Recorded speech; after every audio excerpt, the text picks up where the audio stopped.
사암도인 친구 요교를 교재 삼아서 사암침 공부하는 시간, 사암침 아카데미 요결 제1장 중풍문 두 번째 시간.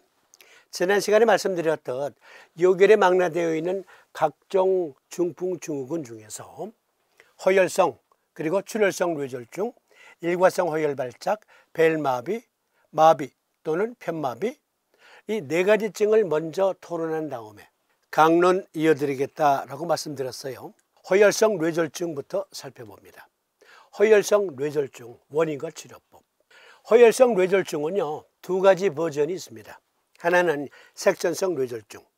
혈전이 근원에서 이동하여 더 먼 뇌동맥을 막아 뇌조직 관류가 중단될 때 발생합니다. 예를 들어서 관련 질환은 하지 또는 심부정맥 혈전증, 심장유래 혈전, 심장병 수술 후에도 발생할 수 있어요. 혈전이. 그러한 혈전들이 경동맥 또는 뇌혈관을 막아서 발생한 뇌경색, 이것을 색전성 뇌경색이라고 하는데, 이것은 뇌 외부에서 혈전이 거슬러 올라와 발생한 것. 그리고 혈전성 뇌졸중, 이건 다른 말로 동맥경화성 뇌졸중이라고 하는데요. 보통 허혈성 뇌졸중 하게 되면 대표 질환이 바로 이겁니다. 이것은 뇌 내부의 문제예요. 뇌 내부 혈관으로 발생하는 혈전으로 인해 발생합니다. 그런데 이 두 가지 중에서 동맥경화성 뇌졸중, 이게 응급을 요하는 아주 중한 질환이기 때문에 이것 상세히 살펴봅니다. 이 그림 잘 봐주세요. 동맥의 구조, 동맥혈관 맨 바깥층 혈관 외막, 그리고 중막 엘라스틴 섬유로 구성되어 있는 곳, 중막 평활근으로 구성된 곳, 내막 엘라스틴으로 구성된 곳, 내막 중에 내피 하층, 그리고 내막 중에 피가 닿는 부분, 그것을 가리켜 상피층이라고 합니다. 그런데 동맥경화는 이 혈관에 문제가 생긴 걸 말합니다. 그로 인해서 혈관이 딱딱해진 것을 동맥경화증. 이 그림 잘 봐주세요. 피가 들고 나는 내막이에요. 이곳에 혈관이 딱딱해지면, 그러면 이와 같이 내피세포가 들떠요. 틈새가 생깁니다. 그러면 이 틈새로 LDL 콜레스테롤이라고 하는 왁스가 스며들어요. 그것이 죽상동맥경화증의 원인입니다. 혈관은 나이가 들어감에 따라 탄력을 잃고 경화되기 시작합니다. 경화되기 시작하면 부분적으로 상피 내피세포가 틈새가 벌어져요. 그 틈새로 LDL 콜레스테롤이 스며들었어요. 그리고 그것은 점차 죽종을 이룹니다. 점점 커져요. 그리고 그 죽종은 나중에 보다 딱딱해지면서 견고하게 되면서 플라그를 형성하게 되지요. 다시 이 그림 잘 봐주세요. 죽종이 점점 경화되면서 플라그로 변한 거예요. 이게 동맥경화증이에요. 이 동맥경화증은요 10대 때부터 발생합니다.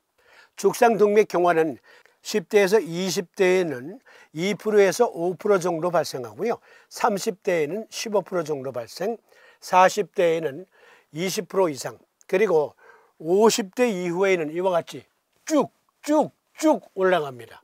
파란 부분은 남성, 빨간 부분은 여성. 남성이 더 취약해요. 동맥경화는 어릴 때부터 진행된다. 이 그림 잘 봐주세요. 동맥혈관의 상피예요. 즉 내측에 혈관이 닿는 부분이니까 상피죠. 이 상피층이 들뜨면 그 틈새로 LDL 왁스가 스며든다 그랬잖아요. 그런데 중막 평활근 세포들이 상피세포층 밑으로 쌓이기 시작해요. 그리고 콜라겐과 함께 직조가 돼요.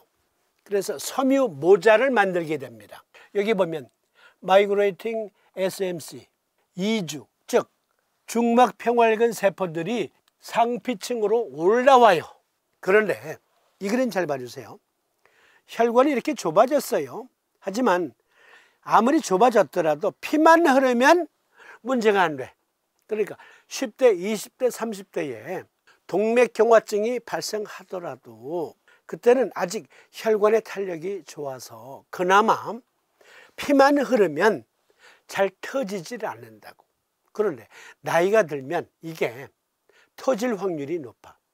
이렇게 이 죽종 가운데 코아에서 화산 터지듯 내막이 파열되면서 플라그 조각 그리고 각종 섬유소 조각들이 혈관 내강으로 스며들어요.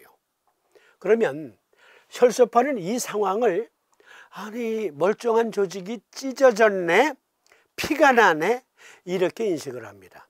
그래서 혈전을 형성해서 짜깁기를 시도해요. 즉 찢어진 파열된 섬유 모자를 다시 원상 복구하려고 해요.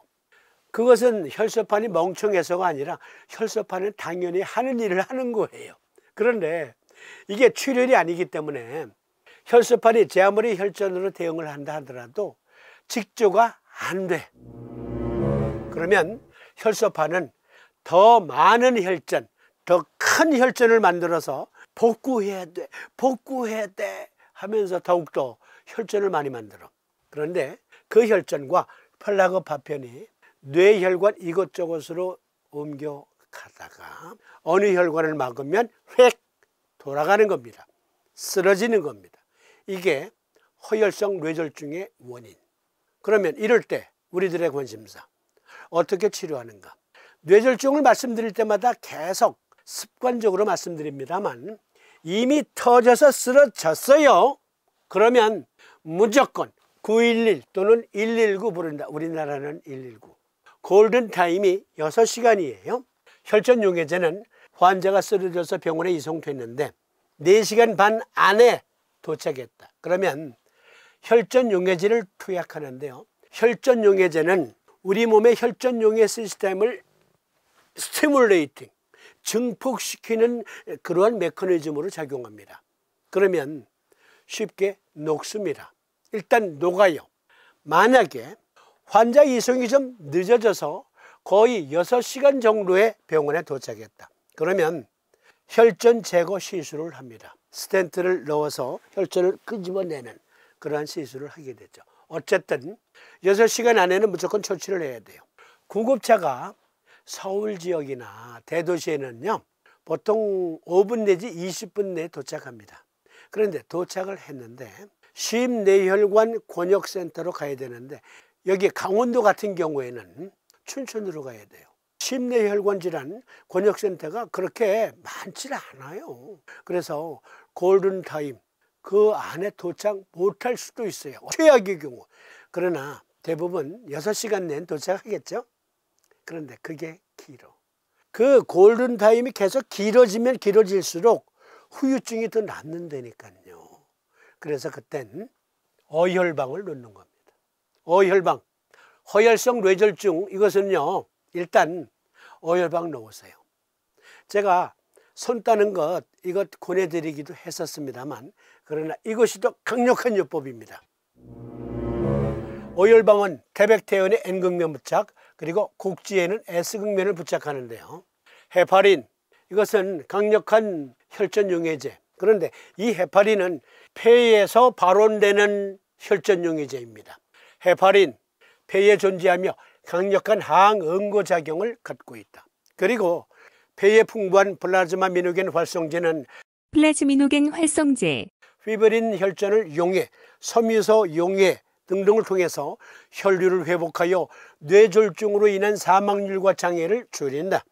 모든 플라즈마 미노겐 활성제는 플라즈미노겐 활성제, 플라즈마미노겐을 플라즈미노겐 활성제, 프로테아제 플라즈민으로 전환하여 피브린을 소화하여 혈전을 용해한다. 즉 사암침법으로 이 헤파린과 플라즈마미노겐 활성제 등등의 플라즈미노겐 활성제, 혈전 용해 시스템을 보다 자극시킬 수 있다면 그게 어혈방이에요.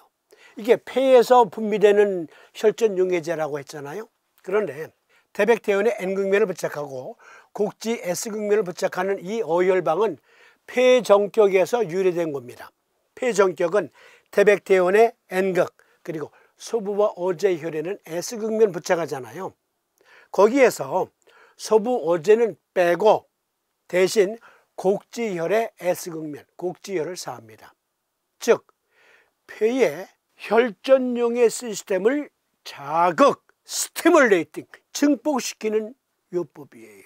그러니까 이 어혈방을 병원에 이동 중에도 부착하고 있게 되면 후유증을 최소화하는 데 크게 도움이 됐죠.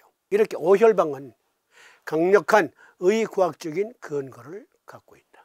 그러면 다음 시간에는 허혈성 뇌졸중 예방 및 재활 치료, 사암진법으로는 어떻게 도와줄 수 있는가, 그것 살펴봅니다.